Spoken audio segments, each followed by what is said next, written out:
In the heart of Kawana village, a young girl's silent suffering erupts into a public spectacle, her stepmother's cruelty laid bare in the marketplace.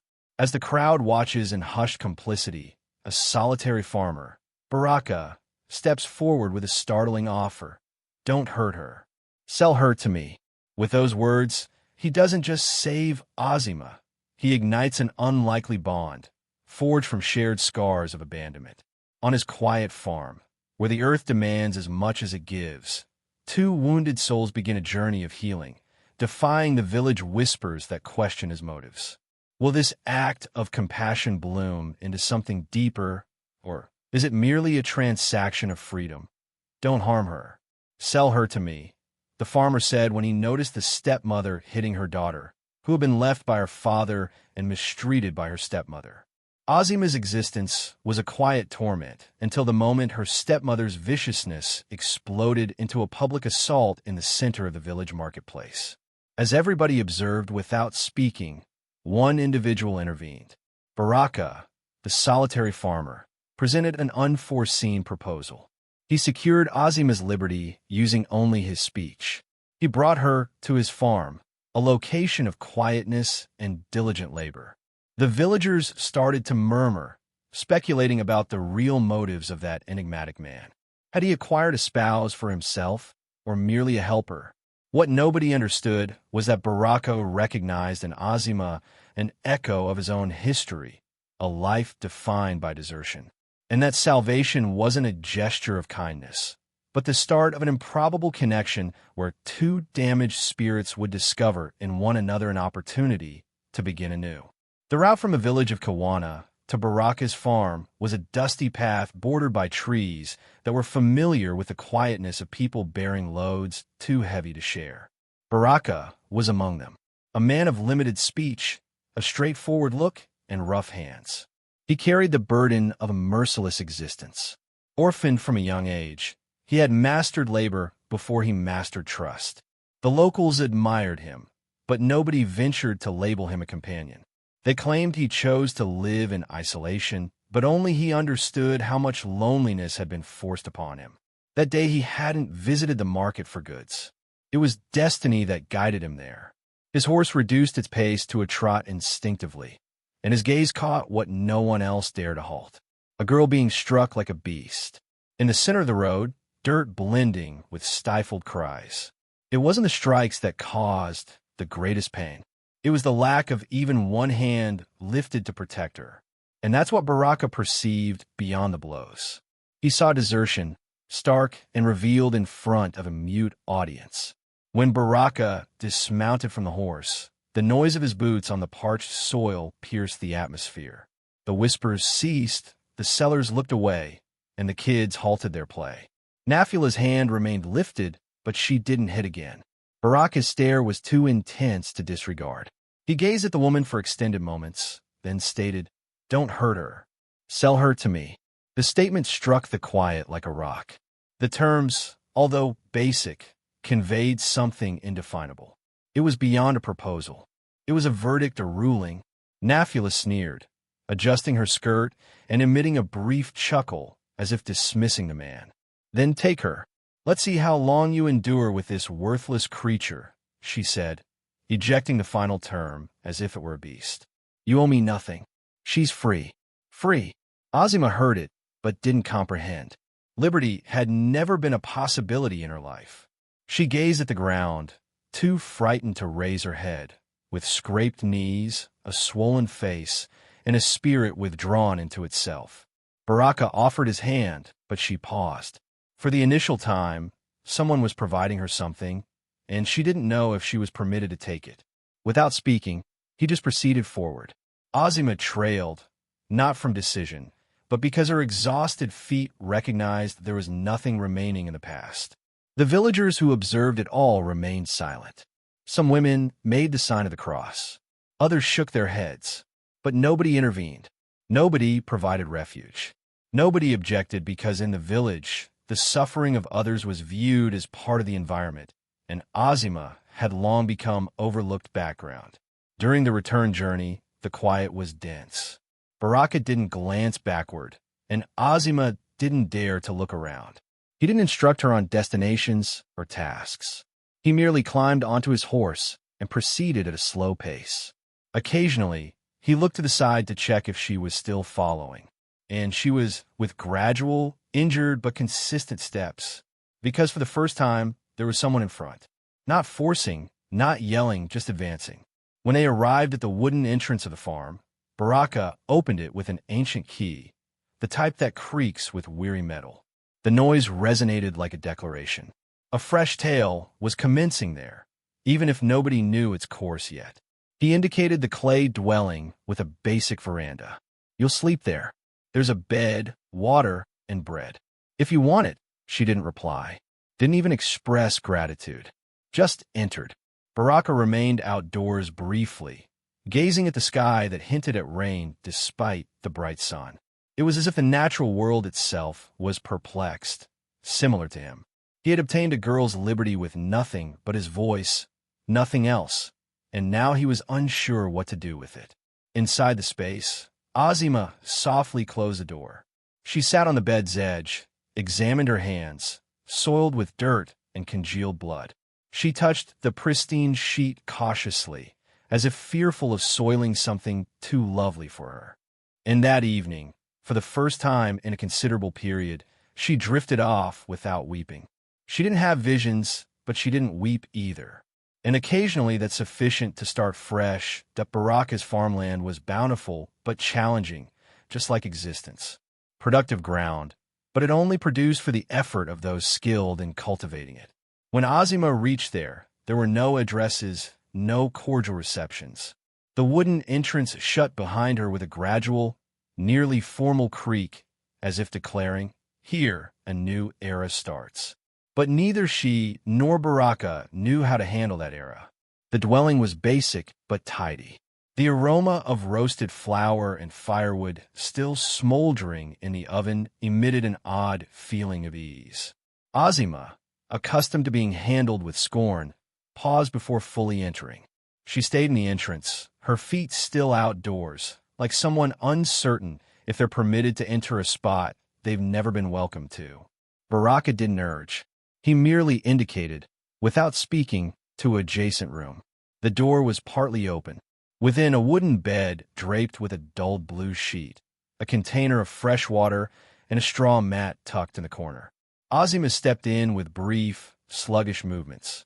She traced her fingers along the bed structure, surveying the room as if hunting for snares.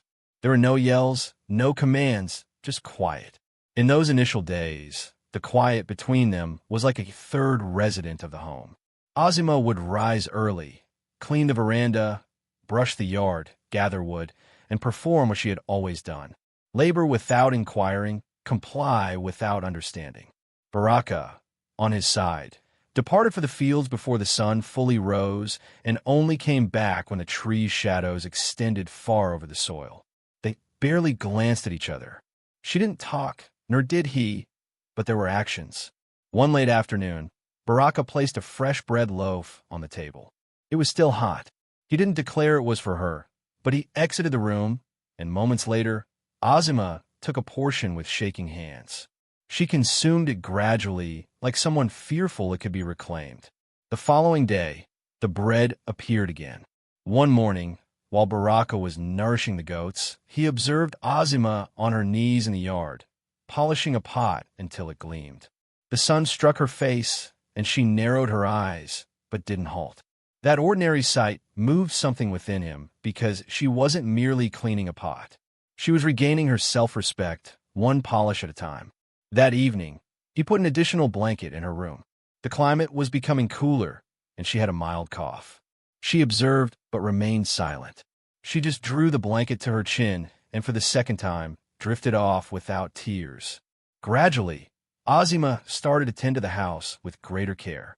The windows stayed open constantly, the garments arranged orderly on the line, and even wildflowers began to show up in clay containers on the veranda. Minor details no one instructs. Indications that a woman is converting a refuge into a residence. Baraka observed all, but remained quiet. He continued to depart early, return late, but now his look had become gentler. One day, coming from the field, he noticed the gate had been mended. The wood had been smoothed, secured with new sisal cord. Ozima was facing away, caring for the garden. He remained there briefly, simply observing, then entered without speaking. Occasionally during meals, the sole noise was the spoon clinking on the dish. Other times, not even that. But on one of those quiet evenings, Ozima whispered, "Thank you," for the room. So gently, it nearly vanished in the breeze outside. But Baraka listened. He didn't answer with terms. He stood, fetched a fresh candle, and set it beside her bed. A minor action, but it conveyed, "I heard you. I see you."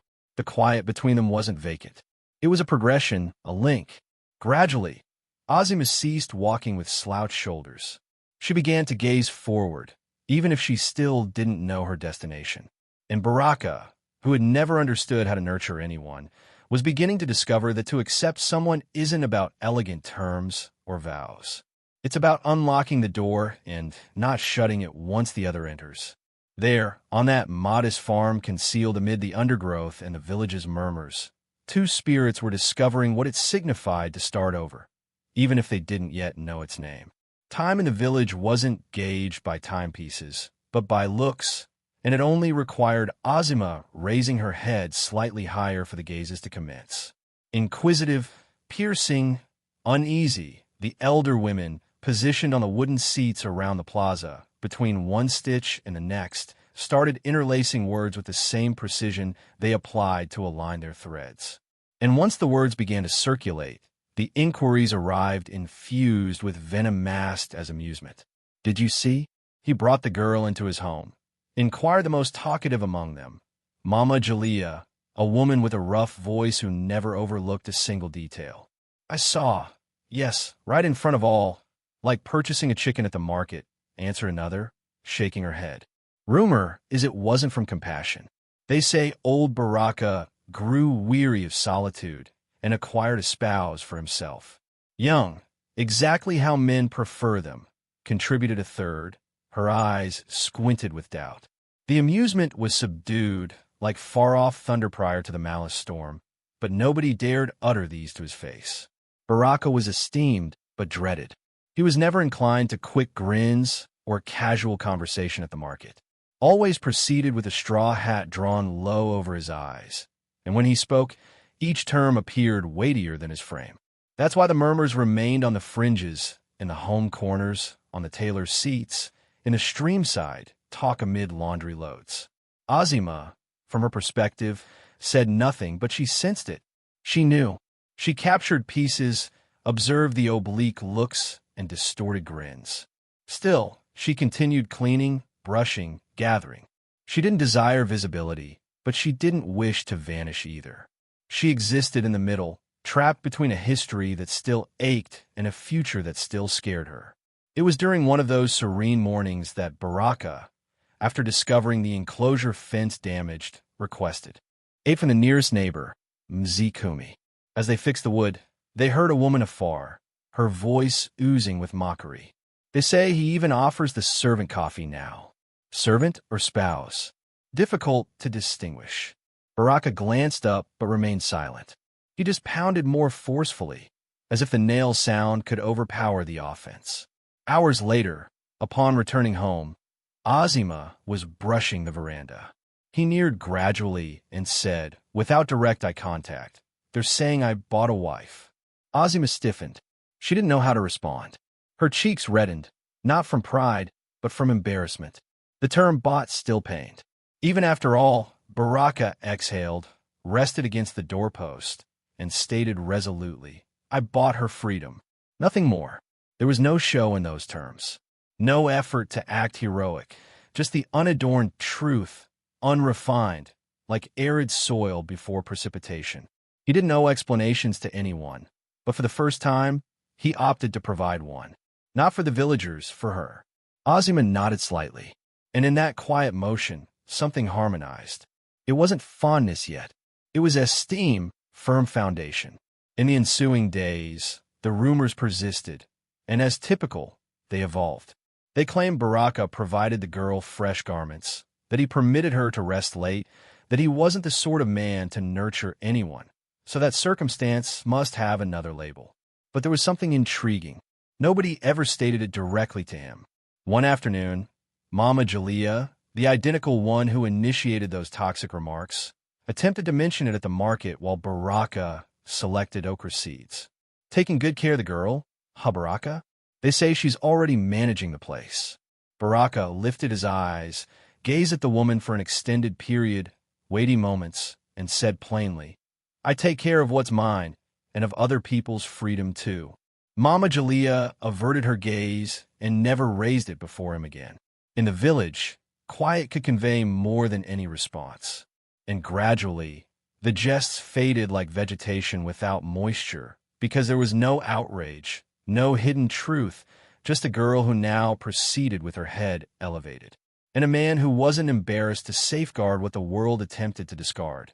And that type of bravery, even in quiet, had always been more potent than the resentful amusement of the neighbors. The climate in Kawana was erratic. The sun would burn for weeks, and then abruptly a cold wave would rush over the mountains, carrying the moist breeze that caused the roof coverings to hum at night. It was amid one of these abrupt shifts that Azima started to cough. Initially, a mild annoyance, suppressed in her hands back. Then arrived the fever, unsolicited, persistent, shattering her body into fragments that were invisible, only sensed. The subsequent morning, she didn't rise. The floor of her room, always tidy, showed the marks of neglect. The water in the container remained untouched. The partly open window allowed the chilly breeze to swirl over her perspiring skin. Baraka detected her absence. It wasn't the quiet of tasks that drew his notice, but the quiet of activity. He shouted once, no reply, shouted again. Nothing. He nudged the door open with his fingertips, like someone fearful of what might be discovered. Azima was huddled in bed, face reddened, eyes partially shut, respiration shallow, her hand dangling from the mattress's edge, shaking like a delicate twig in a tempest. She said nothing. Neither did he. Baraka returned to the kitchen, seized a clean fabric and a container of fresh water. He moistened the fabric and started to reduce the fever as he'd observed his grandmother do in his youth. Exchanging fabrics, positioning them on her brow, then her neck, providing spoonfuls of dilute porridge. No expertise, no instruction, just determination. That initial night, he slumbered seated at her bed's edge, eyes fully open, vigilant to the smallest motion. When Azima muttered in feverish confusion, he murmured, You're staying. No need to flee. It was like addressing the atmosphere, but each term held a serene belief. The second night, she awoke suddenly, attempted to sit, but collapsed onto the pillow. Her eyes broad, perplexed, uncertain of her location. Baraka grasped her hand firmly, but tenderly. Easy, you're safe. No one's going to harm you here. It was the initial time he uttered, here, with that intonation, here that signified protection, assurance, stable base. Azima, even if she didn't completely grasp, shut her eyes and slumbered. The night was extended, and her body scorched like coals. Baraka switched between murmured supplications and ancient tunes his mother hummed when fever menaced his youth. He no longer knew if it was belief or despair, but he didn't wish to lose her. Not this girl, not at this moment. On the third night, the breeze subsided. Her fever gradually subsided, like precipitation settling into fissured soil. Azima awoke in the morning, sight still hazy, but distinct enough to view the man asleep next to her, head on his arm, brow against her bed's edge. She didn't speak, she just observed. It was the first time she had witnessed someone guarding her. That morning, Baraka arose with an aching body, but serene eyes. He prepared a bitter infusion with Mwanza leaves, as he had acquired from the elder women, delivered it to her room. She attempted to decline, but he stated resolutely, Drink. It's terrible, but it cures.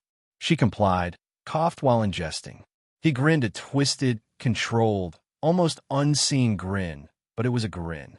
In the days that ensued, Azima started to heal, still frail, but hue had restored to her face. Brightness had restored to her eyes. Appreciation swelled her chest. Baraka mentioned nothing regarding it, continued caring for the farm as if all remained identical. But something had altered. Now when he placed bread on the table, he also placed a wildflower next to it, tiny, yellow, deliberately selected. Azima began observing the day's pattern with greater interest. She no longer awoke merely to comply. Now there was fresh coffee on the stove, tidy fabrics on the line, and someone who knew her name not to shout it, but to utter it with esteem. The sickness had dismantled the final barrier between them, not with terms, but with existence, because some sufferings draw people nearer than statements ever could, and some recoveries commence when someone decides to remain, even when the other lacks energy to request. It was a bright day, but the sky appeared weary. The clouds moved leisurely, as if bearing ancient tales. Azima was improved now. She proceeded with greater assurance, her eyes no longer avoiding every visage, and her body, though still slender, maintained itself with greater vigor. The sickness had concluded, but left concealed scars, the type only time could remove.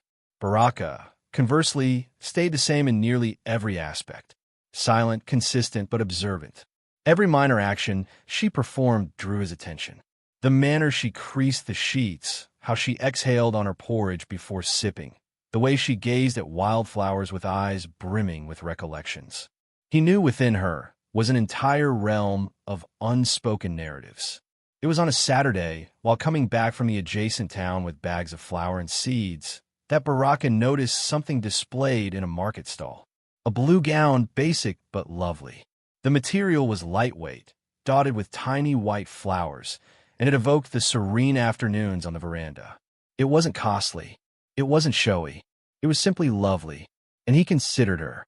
He purchased it without justifying it to himself. Perhaps it was thankfulness. Perhaps fondness. Perhaps an effort to restore something existence had taken without inquiry. When he arrived home, he placed the gown folded on her bed. He didn't tap, didn't utter a term, just placed it there. Azima discovered the package in the late afternoon. She opened it cautiously, fingertips soft, like she feared it was an error. When she viewed the blue material, she stiffened. Her heart constricted, not from delight, but something else, a blend of astonishment and dread. She lifted the gown, raised it, positioned it against the light. It was too lovely for someone like her. Unfeasible. She creased it rapidly, concealed it deep in the drawer, and mentioned nothing about it. Not that day, not the following. But Baraka observed. He didn't mention anything. Still, that evening, while managing the wood stove, he spoke without gazing at her. If you don't wish to wear it, that's okay. But I want you to know you merit nice things. Azima was surprised by the remark. Her face reddened. She remained quiet. Not from arrogance, from embarrassment, from not knowing how to respond to terms so uncommon, so odd. I'm not deserving of that, she whispered. Baraka halted mixing, cleaned his hands on a fabric, and answered calmly, You are deserving of esteem and of decision. He said no more, and neither did she. That evening, Azima remained awake, gazing at the ceiling. His terms resounded like an ancient drum rhythm. You are worthy of choice. It pained, but also mended. The next week, on an overcast Sunday, she laundered the gown with her own hands, ash cleanser, and the attention of someone managing something holy. She suspended it on the line with veneration, observed it from afar, as if still uncertain it truly was hers. A few days afterward, she donned it. No declaration, no particular event. She was simply tidying the house, but chose to wear it. Baraka viewed her crossing the veranda. He said nothing, just observed. She, in the blue gown, barefoot, appeared like a fresh variant of herself, still bearing the history on her shoulders, but now with a fresh type of glow in her eyes. Later, while storing containers in the cabinet, she stated, nearly as if addressing herself, My mother favored gowns like this, blue ones with small flowers. Baraka heard her, but didn't answer. He sensed something constrict in his chest. It wasn't sorrow. It was the burden of realizing that gradually she was reverting to herself. That evening, Azima ventured into the yard. She gazed at the stars, feet still uncovered on the chilly ground. The blue gown fluttered in the wind, and for the first time, she felt she didn't need to conceal from what was lovely, not due to the gown itself, but because someone, one day, informed her she had the entitlement to decide to wear it. Time progressed gradually, like the flows of the Kazadi River during the arid period. Days on the farm adhered to the identical pattern, morning illumination filtering through the window's gaps. The aroma of coffee blended with smoldering wood. The noise of livestock grazing afar and the consistent strike of Baraka's hoe in the field all appeared unaltered. But within Azima, something novel was starting to shape, a distinct type of quiet, no longer formed from dread, but from room for what had never received time to develop. Azima awoke prior to the rooster's call. Her body still displayed remnants of recent sickness, but her eyes possessed a serene radiance. She traced her fingers through the foliage, nourished the chickens, polished the fabrics with vigor. The house was constantly tidy, not from obligation, but from attention, a sort of gentleness one only possesses for something that gradually begins to feel like home. Baraka observed from afar, not with the gaze of a possessor, but with the silent wonder of someone witnessing beauty emerging where he never imagined it could. One morning, the sky was dense with low clouds. It was sowing day. Baraka departed early, bearing the plow to ready the land by himself. Azima chose to tidy the rear of the house, a spot she seldom went, filled with aged logs and the remnants of the old poultry enclosure, where high weeds had dominated the trail.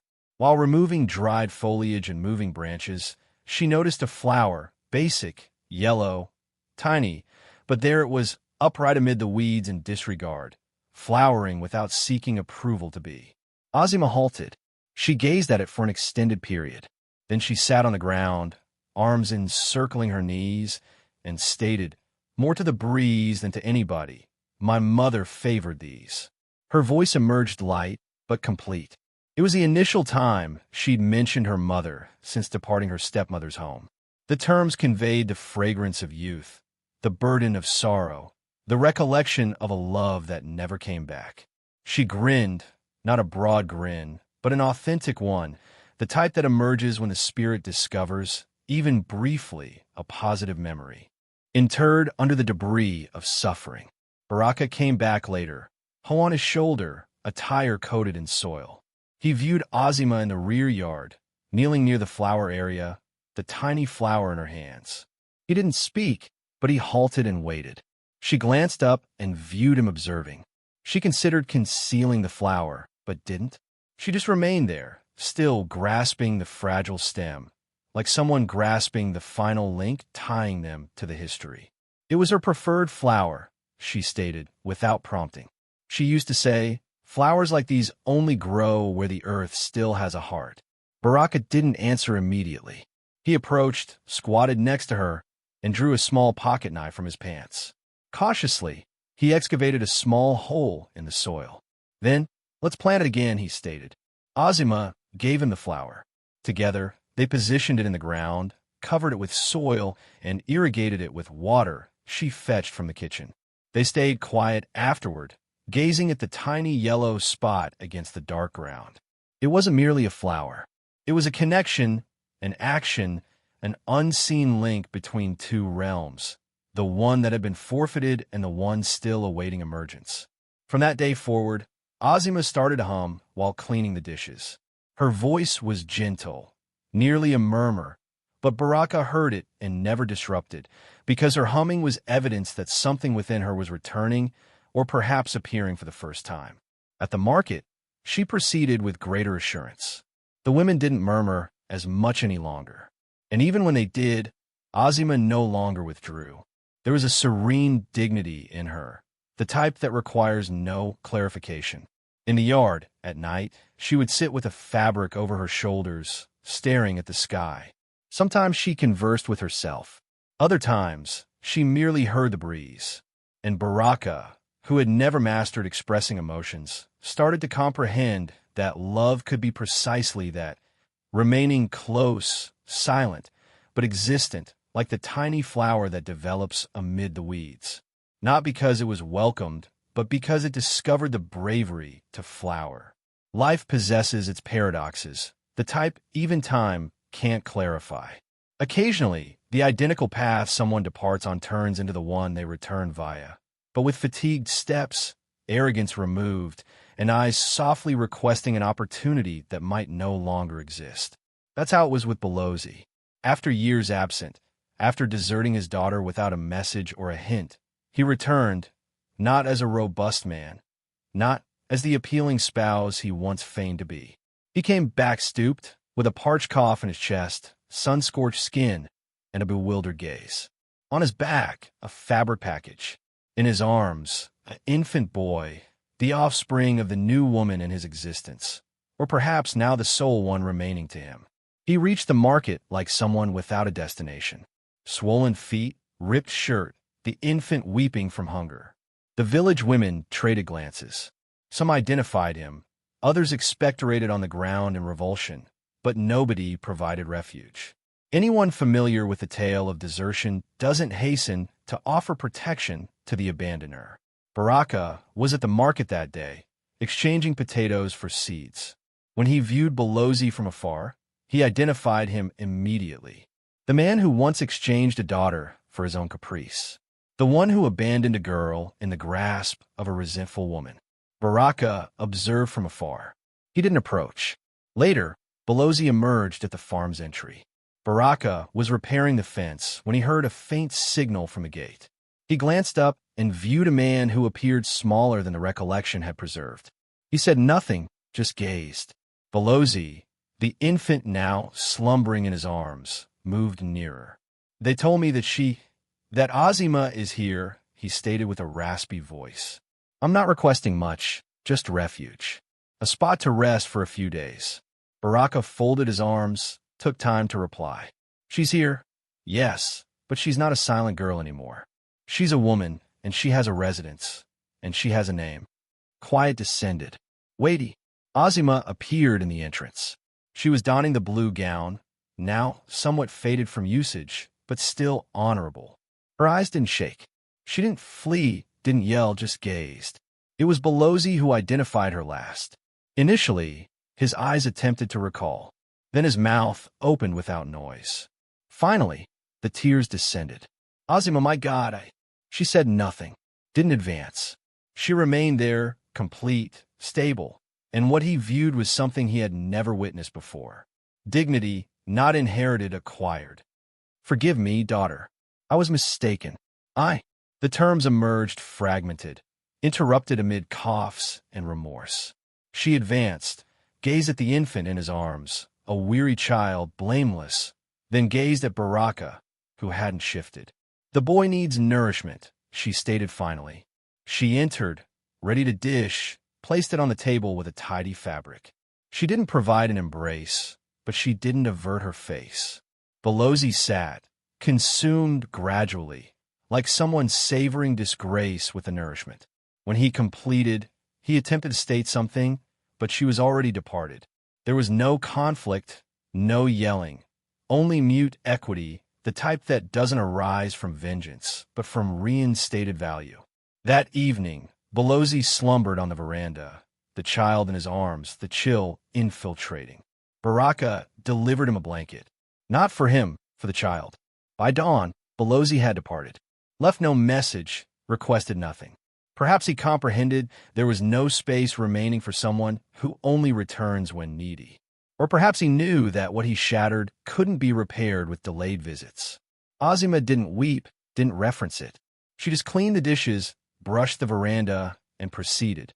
And Baraka comprehended. The profoundest suffering isn't the one that yells. It's the one that continues after the yell has ceased. But in the vigor of that woman who had once been abandoned, there was something superior to suffering. There was strength. Life is gradual but assured. It doesn't hasten to provide responses, but it never neglects to supply what is owed. And it was with time, the identical time Nafula once thought would shield her, that all returned, not as boisterous vengeance, but as a quiet heavier than any yell.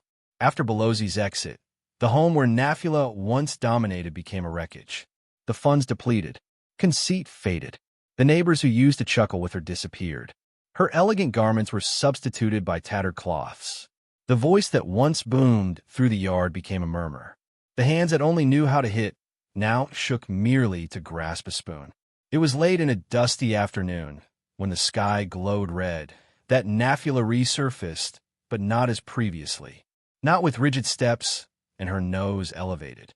She arrived barefoot, slender, her face hollow, hair disheveled, her stomach rumbling from hunger and disgrace accompanying her like a faithful shadow. She halted before Baraka's home. Didn't tap, just remained there, immobile, awaiting notice. Azima viewed her. She exited gradually, apron still dusted with flour. When their gazes connected, the whole history ascended between them like a barrier. Azima didn't recoil, but she didn't flee either. "I need food," Nafula stated, eyes lowered. "I have nothing." Nothing. The terms descended like a blade without a grip. There was no arrogance remaining in her voice, only void, the type she had excavated herself, strike by strike. Each time, she selected viciousness over concern. Azima inhaled deeply. She didn't reply, just turned and entered. In the kitchen, the stove remained warm. There was rice, beans, and some roasted fish. She prepared a basic dish, but ample, covered it with a tidy fabric, positioned it on a wooden tray, and returned to the door.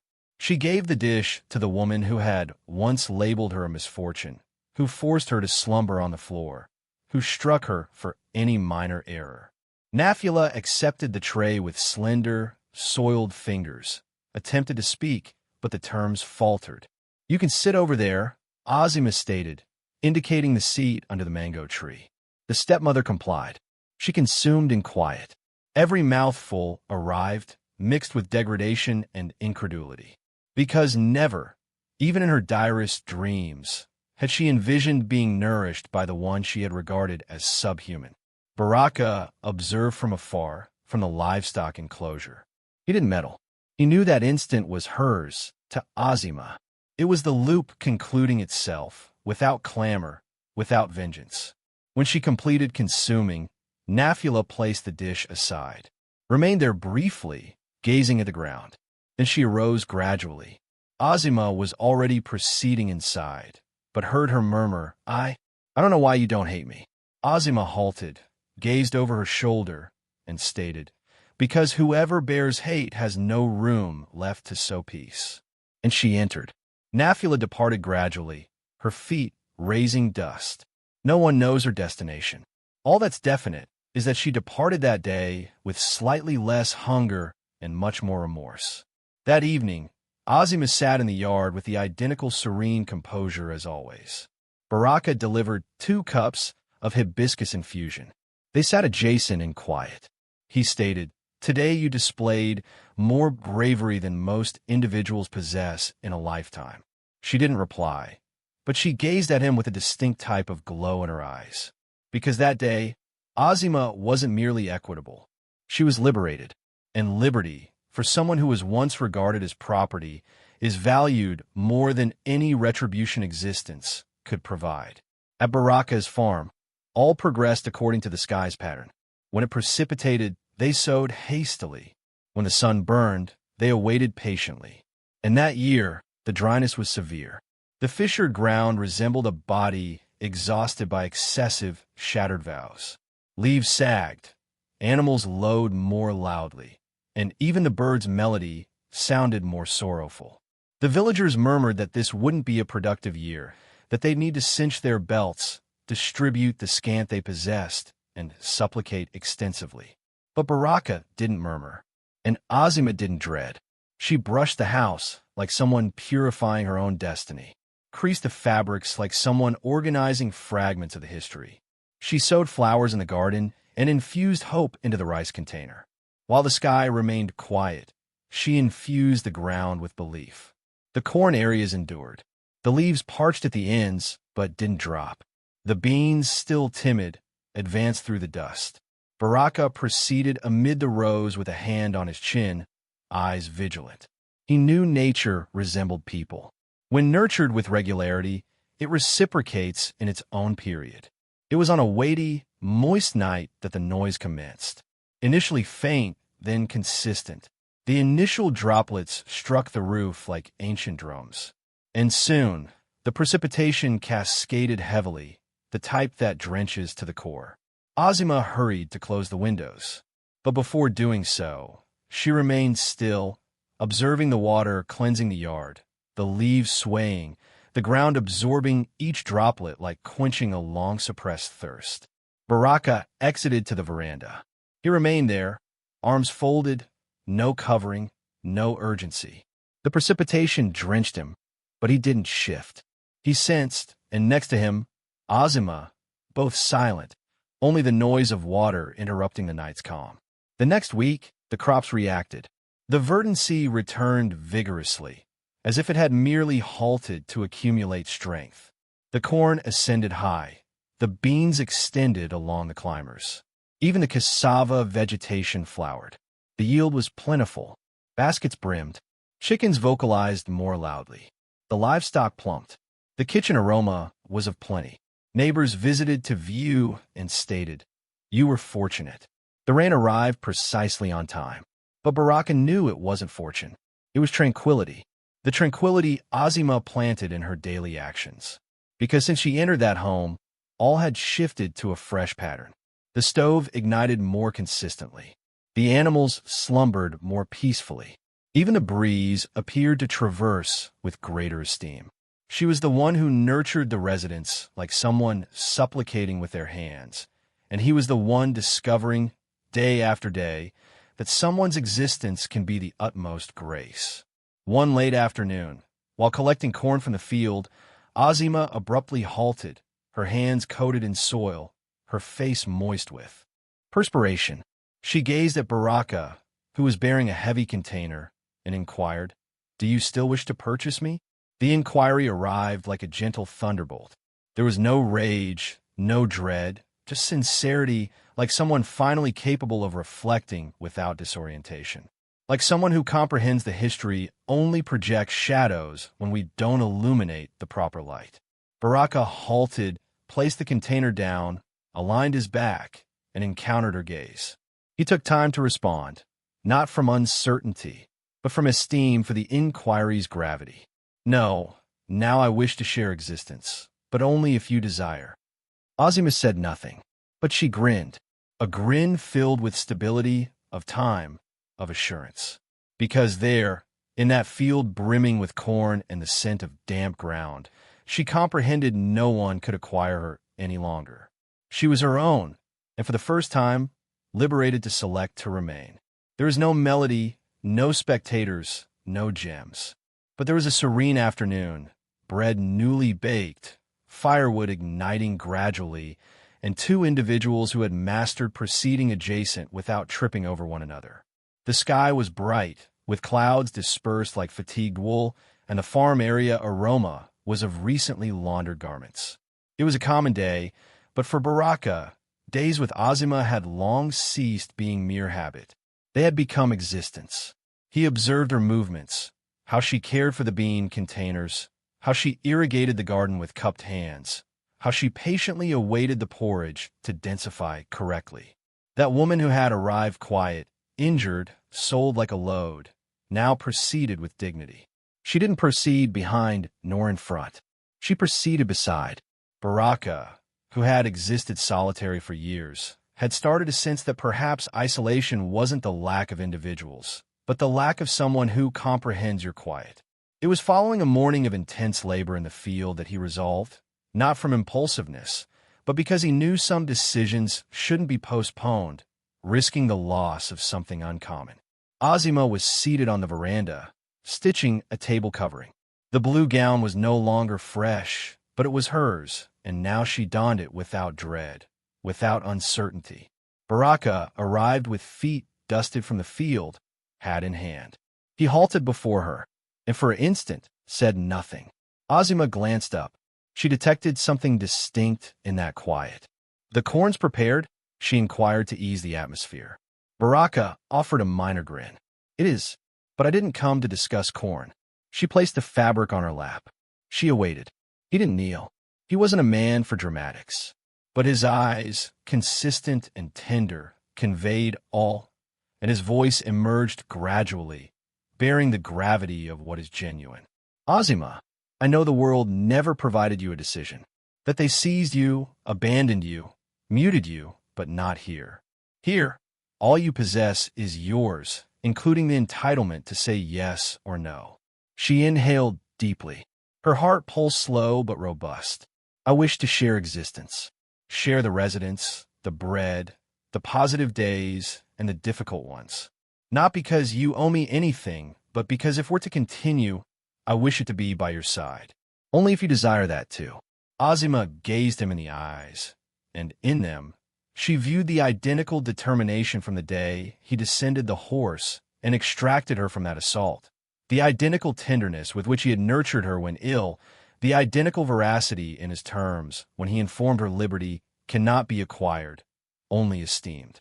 She arose gradually, approached him, and with a grin that sought no approval, she answered, for the first time, I wish to. There was no ovation, but the breeze blew vigorously. The mango tree oscillated like it was swaying, and time, that ancient observer of all, appeared to halt briefly to note the instant. Ozima wasn't acquired or bestowed or transferred.